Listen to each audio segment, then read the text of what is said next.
government shut down last night. And of course, red hat wearing politicians will have you believe that this is because of undocumented immigrants. They absolutely love goatscaping to us for everything. People doing substances, immigrants, crime in the United States, must be the immigrants, the housing crisis, definitely immigrants. But it's not. They're just creating an enemy to push forward their false narratives and not actually fix the problem, instead making it worse. And this shutdown of the government is another example of that. They kept saying over and over again that this was about healthcare for immigrants, but it's not. Immigrants do not even qualify for this. And I am glad that the Democratic Party did not concede and put the American people first. Keep in mind that their protections that they're asking for are not for undocumented immigrants. Y me encantó la manera that Senator Sanders spoke about this. So please watch and please make sure that you call out people that keep blaming this on immigrants. But sometimes folks gotta look in the mirror. Tagacho.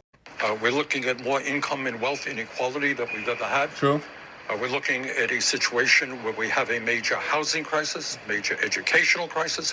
People in Vermont are going to the grocery store. They can't afford their food. And we have a healthcare system that is broken. And for the first time in the modern history of this country, where in the Senate you need 60 votes. That means bipartisanship. What the Republicans have said, sorry, we're not going to deal with the opposition. Because they blame it on migrants. Alone. Here it is. You take it or you leave it. I will not take it, and I'll tell you why I will not take it. Just today, there was a report that came out from the Kaiser Family Foundation. This is what they said.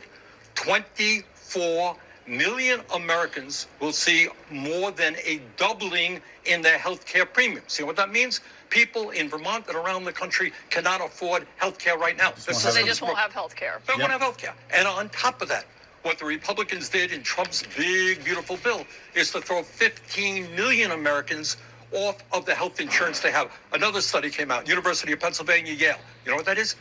They say that 50,000 Americans a year will die unnecessarily because they can't get to a doctor. So instead of improving a broken healthcare system, these guys are making it far, far worse. I wish that this was about the undocumented community, but it is not. But you will continue to hear over and over again trying to make us the big bad wolf. The next time that somebody tells you that the Conservative Party cares about the American people, just remember that they shut down the government so they wouldn't meet the other side to find a way to give them access to healthcare. Of course, this is a multifaceted issue, but I did want to address that this is not about immigrants, although they will say that it is. And this is about poor Americans and access to something that I believe is a human right. Familia, what do you all think about this? I know this is a long video, but if you agree with anything, please don't forget to follow, share, repost, and let's talk about this.